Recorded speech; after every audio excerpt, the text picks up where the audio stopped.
Assalamualaikum, welcome back to my YouTube channel Hafiz Azlan. So, kita ada lagi 2 orang budak baru untuk dikenalkan kepada korang. Tadi dah ada 2 orang baru, tapi kali ni tak ramai orang yang akan masuk. Aku seorang je dengan 2 budak baru ni. So, mari kita perkenalkan 2 budak baru ni. Kita start dengan Lia. Perkenalkan diri. Hi, my name is Lia. So, nice to meet you guys. Yeah, I think that's all. Oh, tu je.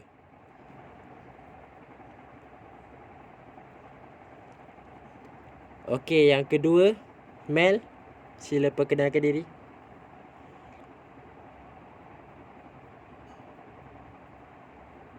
Nama saya Nida. Apa tu lah itu?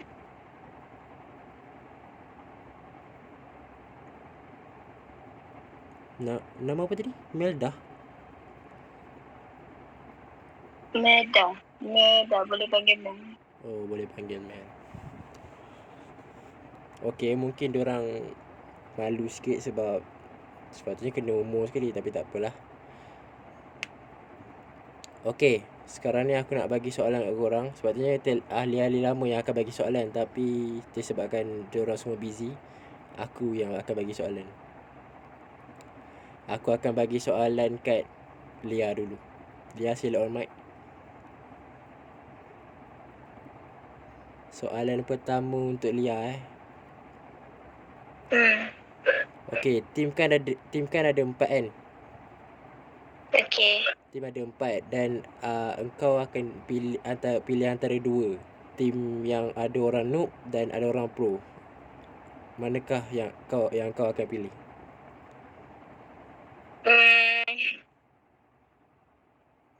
I think untuk yang tergantung pada situasi boleh ke?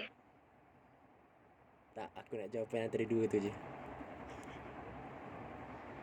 Yang pro kot. Okey. Sebab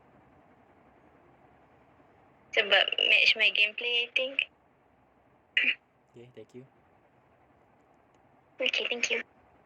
Okey, Mel. Mel pula. Soalan untuk Mel. Soalan pertama untuk Mel. Kalau diberi role yang Mel tak main, adakah Mel boleh main?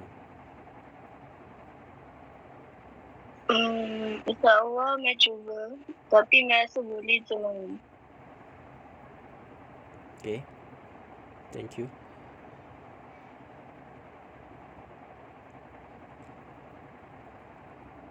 Lia, soalan kepada Lia balik. Akan ada 2 soalan untuk seorang. Okay. Okay, ini soalan terakhir untuk Lia. Adakah engkau lebih soalan dia macam ni. Adakah kau lebih untuk orang guide kau ataupun kau boleh bertindak sendiri?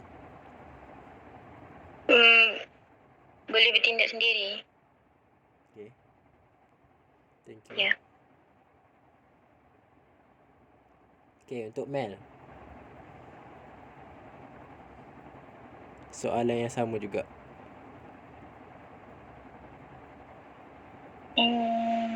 Bertindak sendiri rasanya.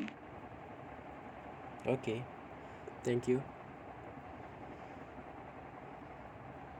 Okay, itu sahaja konten kita pada kali ini. Dan itulah dia 4 ahli baru, iaitu Andre, Hana, Lia dan juga Mel. Kalau korang nak tahu tim diorang nanti, kita tunggu next content, okay? Bye. Assalamualaikum.